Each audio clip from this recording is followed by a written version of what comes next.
ወደ ሰዓቱ የስፖርት ዜናዎችን አልፋለን ተመልካቾቻችን። ቀዳሚ የምናደርገው የስቴዲየም ግንባታን ይሆናል። የአዲስ አበባ ስቴዲየም ከ2 ዓመት ባነሰ ጊዜ ለማጠናቀቅ እየተሰራ መሆኑ ተገለጸ። የኢፌዴሪ ባህልና ስፖርት ሚኒስቴር ቀሪ ስራዎችን ለማጠናቀቅ ከቻይና ኮሚኒኬሽን ኮንስትራክሽን ድርጅት ጋር የውል ስምምነት ተፈራርሟል።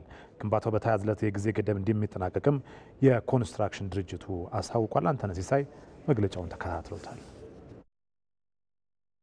ግንባታው በ2008 ዓመተ ምህረት ሲጀመር በ900 ቀናት ውስጥ የማጠናቀቅ እቅድ ቢኖርም 9 ዓመት ሆኖት እንኳን አልተጠናቀቀም። ግዙፉ የአዲስ አበባ ስቴዲየም በቅርብ ጊዜያት ግን የተጀመሩ ስቴዲየሞችን የማጠናቀቅ ስራዎች መጀመራቸውን ተከትሎ 64 ሄክታር ላይ ያረፈውን የአዲስ አበባ ስቴዲየም ለማጠናቀቅ የኢፌዴሪ ባህልና ስፖርት ሚኒስቴር ከቻይናው ኮሚኒኬሽን ኮንስትራክሽን ድርጅት ጋር የውል ስምምነት ተፈራርሟል። የኢፌዴሪ ባህልና ስፖርት ሚኒስትር ሸዊት ሻንካ ከተባበሩት አረብ ኤምሬት መንግስት በተገኘ $57 ሚሊዮን የገንዘብ ድጋፍ ባለፉት 7 ወራት የምዕራፍ 2 ደረጃ 1 ስራዎች በተሳካ ሁኔታ በመጠናቀቅ ላይ እንደሚገኙ ተናግረዋል።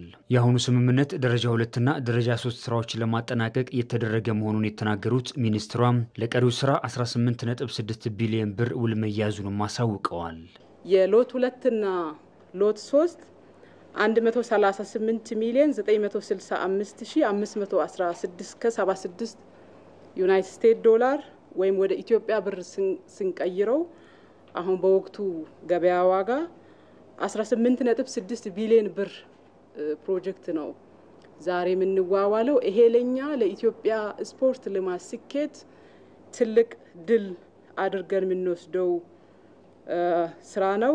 በምዕራፍ 2 ደረጃ 1 ላይ መጠናቀቅ የሚቀራቸውን የመጸዳጃ መታጠቢያ እንዲሁም ደግሞ የሜዳና የፓርኪንግ ስራዎችን ጨምሮ ለማጠናቀቅ ይሰራል ያሉት ከኤችኤም ኢንጂነሪንግ የስቴዲየሙ ግንባታ አማካሪ መሰለ ኃይሌ የምዕራፍ 2 ደረጃ 2 እና 3 የጣሪያ ገጠማና የውስጥ ስራዎችን እንደሚይዝም ተናግረዋል። ፌስ 2 ሎት 2 እና ሎት 3 ሁለት ናቸው። በተለያዩ ነው የተጠኑት። ሎት 3 ቀለል አድርጎና ጣሪያውን ነው የሚይዘው፣ ግን ትልቅ ውዱ አንዱ ጣሪያው ነው። ይሄ ጣሪያው በ$70 ሚሊዮን የሚገመት ነው። 42000 ሜትር ስኩዌር ገደማ ስፋት ያለው ነው። ከስፓኑም በጣም ትልቅ ነው። 30 ሜትር በላይ ዝም ብሎ በራሱ የሚሄድ ይሄ አንዱ ውዱ ነገር ነው። 3 የሚባለው እሱ ነው። 2 የሚባለው ፌስ 2 ሎት 2 አንደኛ ትንሽ የቀሩ የውስጥ ስራዎች ነበሩ። ለምሳሌ ለእግር ኳስ በጣም ፈጥኖ ስለነበረ የአትሌቲክስ አንዳንድ ስቶር የመሳሰሉ ፋሲሊቲዎችና እነኚህ በሎት ውስጥ ይካተታሉ። የቻይናው ኮሚኒኬሽን ኮንስትራክሽን ድርጅት ስራ አስኪያጅ ሲምቢን በተገባው ውል መሰረት ግንባታውን በተቀመጠ የጊዜ ገደብ እንደሚያጠናቅቁም ተናግረዋል። በእኛ እምነት ስላሳደራችሁ እናመሰግናለን። እኛ አስተማማኝ ኮንትራክተሮች ነን። ከዚህ ስምምነት በኋላ ከሰው ኃይል ጀምሮ እስከ ሌሎች ጉዳዮችን በማፋጠን የተቻለንን ሁሉ እናደርጋለን። በእርግጠኝነት ግንባታውን በተቀመጠው ጊዜ ገደብ አጠናቀን አስገራሚውን ፕሮጀክት እናስረክባለን።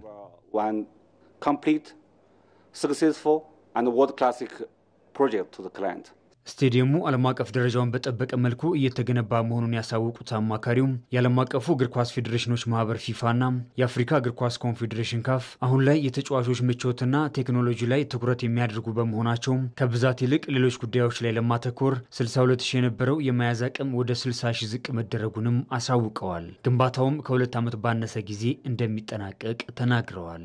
እስከ ባዮሜትሪክ አይዲ ኤአይ ቤዝድ ካሜራ ሆኖ አንድ ሰው የተገባ የተወጣ ቁጥሩ ላይ ቁጭ ብሎ አላለም ወይ ተደብቋል፣ እንደዚህ ሁሉ ሊቆጣጠሩ የሚችሉ ቴክኖሎጂዎች ኤክስፔክት ይደረጋሉ።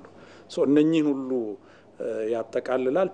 ኮንትራክተሩም ትልቅ ጥረት አድርጓል። በዋጋም በምን አንዳንድ ነገሮች እንግዲህ ሰርቶ ሲጨርስ ደግሞ በጊዜ ይጨርሳል ብዬ ተማመናለሁ። ከ2 ዓመት ባነሰ ጊዜ ይጠናቀቃል። የኢፌዴሪ ባህልና ስፖርት ሚኒስትር ሸዊት ሻንካ ባለፉት ጥቂት ዓመታት መንግስት ለዘርፉ በሰጠው ትኩረት በመላ ሀገሪቱ ከ10,000 በላይ ስፖርት ማዘውተሪያ ስፍራዎች መገንባታቸውን በትናንትና ጋዜጣ መግለጫ ተናግረዋል። የማዘውተሪያ ቦታዎቹ ስራዎች በስፖርት የሚፈለገው ለውጥ ለማምጣት የሚያግዙ መሆናቸውን ነው የተናገሩት። 10494 አዲስ ስፖርት ማዘውተሪያ ስፍራዎች እና ነባር ስቴዲየሞች ደረጃ የማሻሻልና ጥገና የማድረግ ስራዎች ተሰርቷል። ባለፉት 7 የለውጥ አመታት ለስፖርት ልማት ጉዞ ስኬታማ ጊዜያት ነበሩ። ምክንያቱም ስፖርት ላይ የተሟላ ውጤት ለማምጣት ለታዳጊና ለህፃናት የሚሆኑ መካከለኛና ዝቅተኛ ደረጃ ያላቸው ስፖርት ማዘውተሪያ ስፍራዎችን አቅዶ መስራት በስፖርት ልማት ላይ ውጤት ለማምጣት የሚያግዝ ስኬታማ ስራ ነው። ከዛ ባለፈ ከ2010 ጀምሮ ባለፉት 7 ለውጥ አመታት ወደ 2500 አዳዲስ ደረጃ የጠበቁ መካከለኛ ደረጃ ያሉ ስፖርት ማዘውተሪያ ስፍራዎች ተገንብቷል። ከነዚህ ውስጥ አዲስ አበባ ከተማ አስተዳደር ብቻ 1300 ስፖርት ማዘውተሪያ ስፍራዎች ባለፉት 7 አመታት ተገንብቷል ለመካከለኛ ደረጃ። የዚህ አዲስ አበባ የአዲስ አበባ ስቴዲየም ግንባታ ሲጠናቀቅ ኢትዮጵያ ዓለም አቀፍ ውድድሮችን የማዘጋጀት አቅም እንደሚኖራት የስቴዲየሙ አማካሪ ዶክተር መሰለ ኃይሌ ተናግረዋል። በተለይ ከቅርብ ጊዜያት ወዲህ ሀገራት ትልልቅ ውድድሮችን በጣምራ የሚያዘጋጁበት እድል እየሰፋ መምጣቱ ኢትዮጵያ የዚህ አጋጣሚ ተጠቃሚ እንድትሆን መሰል ስቴዲየሞች ፋይዳቸው የጎላ ነው ብለዋል። ወርልድ ካፕ ዛሬ እናካሂዳለን ለማለት ያው ብዙ ሜዳ ይፈልጋል። የአፍሪካ ካፕ ግን 6 ሜዳ ነው። የባህር ዳር የመሳሰሉት ሲጠናቀቁ ቢያንስ አንዱ ሜዳ የመጨረሻውን ለማጫወት በሚችልበት ነው። እንዳላረዝም የወርልድ ካፕ ዛሬ ማዘጋ የሆስፒታል የሆቴል ብዙ ነገሮችን ይፈልጋል። ነገር ግን አሁን ፊፋ ተስፋ እንዲሰጠን ነው። ፊፋ ማጣመር ጀምሯል። ዝቅተኛ ገቢ ያላቸው አገሮች በራሳቸው ለማዘጋጀት 30 ቢሊዮን 20 ቢሊዮን ዶላር ማውጣት ስለማይችሉ አሁን የ30 እንደዚህ ላይ አይታችሁ እንደሆነ አገሮች ማጣመር ጀምሯል። ስለዚህ እሱን አይነት እድል ለምሳሌ ኳታር፣ ሳውዲ አረቢያ እንደዚህ ሲወዳደሩ ተጣምሮ የተወሰኑ ጨዋታዎችን ለማካሄድ እንደዚህ አይነት ሜዳዎች መኖራቸው ከፍተኛ እድል ይሰጣል። ኮንትራክተሩም ትልቅ ጥረት አድርጓል። በዋጋም በምን አንዳንድ ነገሮች እንግዲህ ሰርቶ ሲጨርስ ደግሞ በጊዜ ይጨርሳል ብዬ ተማመናለሁ። ከ2 አመት ባነሰ ጊዜ ይጠናቀቃል። ለ2029 ይሄ ሜዳና ሌሎችም ሜዳዎች ጋር የተሳካ የእግር ኳስ የውጭ ከመሄድም እዚህም ሆስት ማድረግም ወደምንችልበት እንሸጋገራለን። አካባቢ ዘንድሮ ግን ጾም አለው። እሺ ሲንቄ ባንክ ለመላው እስልምና እምነት ተከታዮች ለ1446ኛው ረመዳን ወር በሰላም አደረሳችሁ እያለ የተቀደሰውን የረመዳን ወር የመተሳሰብ የይቅርታና የአብሮነት እንዲሆን ይመኛል። ይህ ጊዜ እሴቶቻችንን ቆም ብለን የምናስብበት ግንኙነታችንን የምናጠናክርበትና የመስጠት ልምዳችንን የምናሳድግበት ጊዜ ነው። ሲንቄ ባንክ ይህን የተቀደሰ ጊዜ የሰላም፣ የአንድነት፣ የመደጋገፍ እንዲሁም ከፈጣሪያችሁ እዝነትን፣ ምህረትንና አዲስ ብስራትን የምትሰሙበት እንዲሆን እየተመኘ ንግዱን ለማቀላጠፍ ታስቦ የተዘጋጀውን የኢሳን ከወለድ ነጻ የባንክ አገልግሎታችንን ስናቀርብላችሁ በታላቅ ደስታ ነው።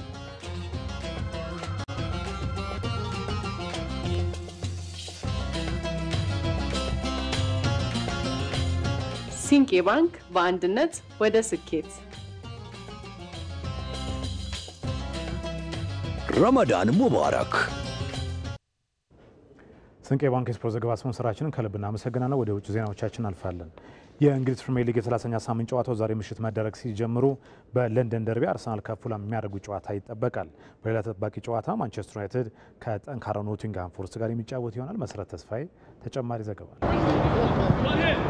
የእንግሊዝ ፕሪሚየር ሊግ በዓለም አቀፍ ጨዋታዎች ረፍት ምክንያት ለ2 ሳምንታት ተቋርጦ ከቆየ በኋላ ዛሬ በሚደረጉ 3 ጨዋታዎች ወደ ሜዳ ይመለሳል። 30ኛ ሳምንቱ ላይ በደረሰው የሊጉ መርሃ ግብር በመሪዎቹ ተርታ የሚገኘው አርሰናል ከፉልሃም ጋር የሚያደርገው ጨዋታ ሲጠበቅ የውድድር ዓመቱ ክስተት ኖቲንግሃም ፎረስት ማንቸስተር ዩናይትድን የሚገጥምበት መርሃ ግብርም ከፍተኛ ግምትን አግኝቷል። ምሽት 3:45 በኤምሬትስ ስታዲየም በሚደረግ ጨዋታ በለንደን ደርቢ አርሰናል ከፉልሃም ይጫወታሉ። አርሰናል ከከተማ ተቀናቃኙ ፉልሃም ጋር በሜዳው ኤምሬትስ ባደረጋቸው ያለፉት 31 ጨዋታዎች ምንም ሽንፈት ያልገጠመው ሲሆን ፉልሃም በምሽቱ መርሃ ግብር በኤምሬትስ ውጤት ይዞ ለመመለስ ሊፈተን እንደሚችል ተገምቷል። በ58 ነጥቦች ከሊጉ መሪ ሊቨርፑል በ12 ነጥቦች አንሶ ሁለተኛ ደረጃ ላይ የሚገኘው የሰሜን ለንደኑ ክለብ አርሰናል በጊዜያዊነት ከሊቨርፑል ጋር ያለውን የነጥብ ልዩነት ወደ 9 ለማጥበብ የሚያደርገው ጨዋታም ይሆናል። በአሰልጣኝ ማርኮ ሲልቫ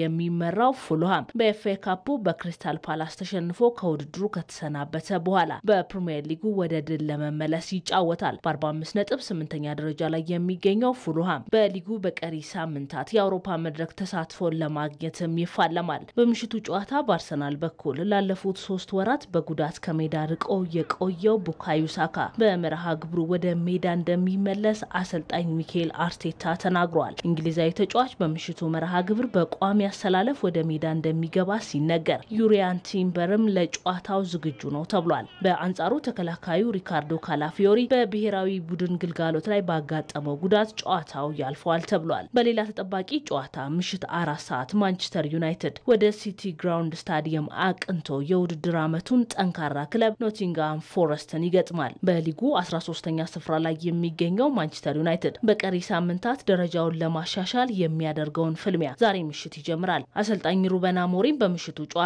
በጉዳት ከሜዳ ርቀው የቆዩት ሃሪ ማጓየርና ሌኒሮ ለጨዋታው ዝግጁ መሆናቸውን ሲገልጹ ፓትሪክ ዶርጉም ከቅጣት መልስ ወደ ሜዳ ይመለሳል ብለዋል። የአሰልጣኝ ኑኖ ስፕሪቶ ሳንቶስ ስብስብ በኤፍኤ ካፕ ዋንጫ ግማሽ ፍጻሜውን ከተቀላቀለ በኋላ በሊጉ በውጤት እየተቸገረ የሚገኘውን ማንቸስተር ዩናይትድን ይገጥማል። ምሽት 3 ሰዓት ከ45 ላይ ወልቭስ በሞሊነ ስታዲየም ከዌስትሃም ዩናይትድ ጋር የሚያደርገው ጨዋታም የሊጉ የ30ኛ ሳምንት መርሃ ግብር ነው። በ34 እና በ26 ነጥቦች በሊጉ የደረጃ ሰንጠረዥ 16ኛና 17ኛ ስፍራ ላይ የሚገኙት ሁለቱ ክለቦች ደረጃቸውን ለማሻሻልና ከወራጅ ቀጠና ስጋት ለመውጣት የሚያደርጉት ጨዋታም ይሆናል።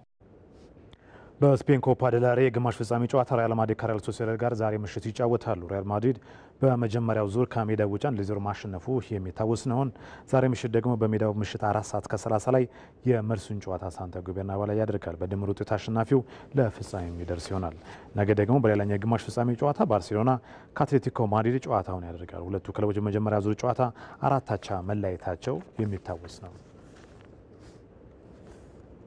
በጣሊያን ዋንጫም የግማሽ ፍጻሜ የመጀመሪያ ዙር ጨዋታ ዛሬ ምሽት አንድ ጨዋታ በመደረግ የሚጀምር ይሆናል። ኢምፖሊ በሜዳው ምሽት 4 ሰዓት ላይ ቦሎኛን ያስተናግዳል። ኢምፖሊ በሩብ ፍጻሜው ዩቬንቱስን፣ ቦሎኛ ደግሞ አትላንታን አሸንፎ ነው ለምሽቱ የግማሽ ፍጻሜ ጨዋታ መድረስ የቻሉት። ኢምፖሊ በጣሊያን ሴራ ወራጅ ቀጠና ላይ ሲገኝ፣ ቦሎኛ በአንጻሩ 4ኛ ደረጃ ላይ ተቀምጧል። ጥሩ ጊዜ እያሳለፈም ይገኛል። ነገ ደግሞ በሚላን ደርቢ ኢንተር ሚላን ከኤሲ ሚላን ጨዋታቸውን የሚያደርጉ ይሆናል።